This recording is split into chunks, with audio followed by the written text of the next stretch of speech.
I want to talk about the idea that has come up a lot, which is the smoking gun. The thing that definitively connects President Biden to these payments, to these business dealings that show that they are illegal or show that his foreign policy was in some way influenced. And as of now, Republicans don't have that smoking gun. But in your opinion, what does that smoking gun look like? What is it? Well, it would, first of all, it's unclear if we will ever get a smoking gun in this case.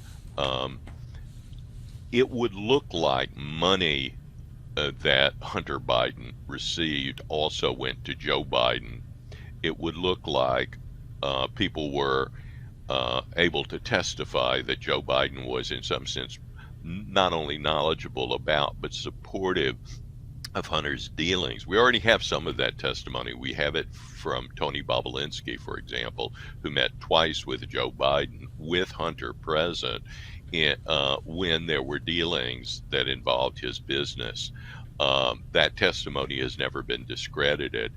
But I think that it's always puzzling to me, in a sense, how some of the media go after one candidate, some go after the other, and some of the charges, the legal charges that are brought, are to me not, they may be the most provable, but they're not the most serious. And I'll give you an example. To me, although serious though it is, if former President Donald Trump held documents that he should not have held, and if he obstructed justice by claiming he returned them, which is really part of the charges against him. Serious though those charges are, to me, they are less serious than the fact that he has failed in his most fundamental duty as a constitutional official in a democracy, which is to either acknowledge his defeat in an election or to prove that he was fraudulently kept from office. He has not proved that he was fraudulently kept from office, and as recently as last week, in an interview with Bret Baier on Fox News, Donald Trump continues to say that he did not lose the 2020 election.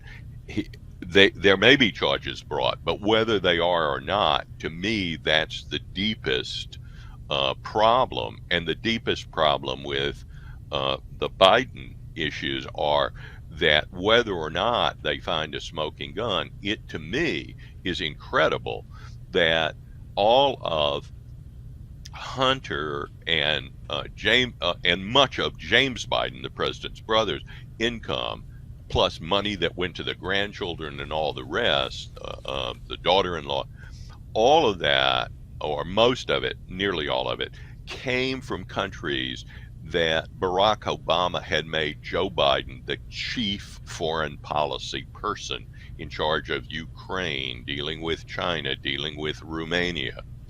And Hunter Biden engaged in very lucrative deals. And in some of those deals, Brittany, he flew back.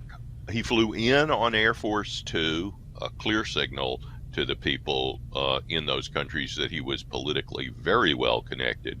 And he flew back for 20 plus hours on Air Force Two from China with his father.